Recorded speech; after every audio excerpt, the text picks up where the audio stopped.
Most people think ginger beer is just a fizzy drink, but traditionally it was actually used as a gut healing tonic, and today I'm going to show you why the version you're buying is completely different. Same name, two completely different drinks. One supports digestion and inflammation. The other is basically soda. One is alive, fermented, and full of bioactive compounds. The other is processed, pasteurized, and stripped of most benefits.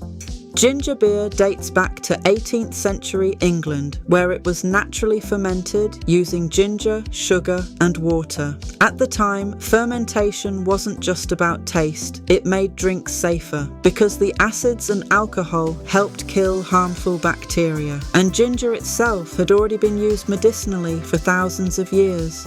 Real ginger beer is alive. It's made using something called a ginger bug, a natural culture of wild yeast and beneficial bacteria. As it ferments, sugar gets broken down, carbon dioxide creates natural fizz, organic acids develop, and the chemistry of the drink actually changes.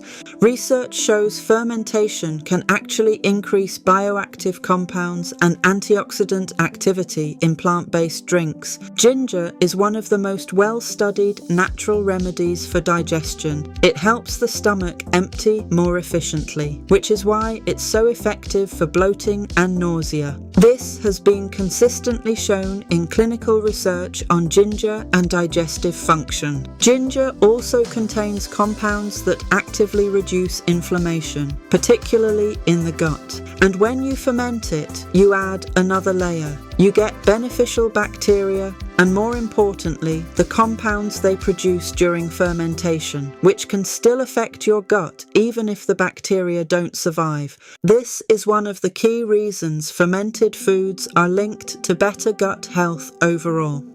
Then industrialization changed everything. Most modern ginger beer isn't fermented, contains no live cultures, and is made with sugar, carbonated water, and flavoring. Traditional ginger beer, alive, fermented, functionally beneficial, industrialized, processed, sterile, nutritionally similar to soft drinks. The important thing to understand is this: it's not ginger beer itself that's healthy, it's the combination of real ginger and fermentation. Remove fermentation and you remove most of the benefit. That's why traditional ginger beer is closer to kombucha, while modern versions are closer to soda. In the next video, I'll show you exactly how to make real fermented ginger beer at home, using a method designed specifically to maximize gut health benefits, because once you understand fermentation, you stop buying health drinks and start making them.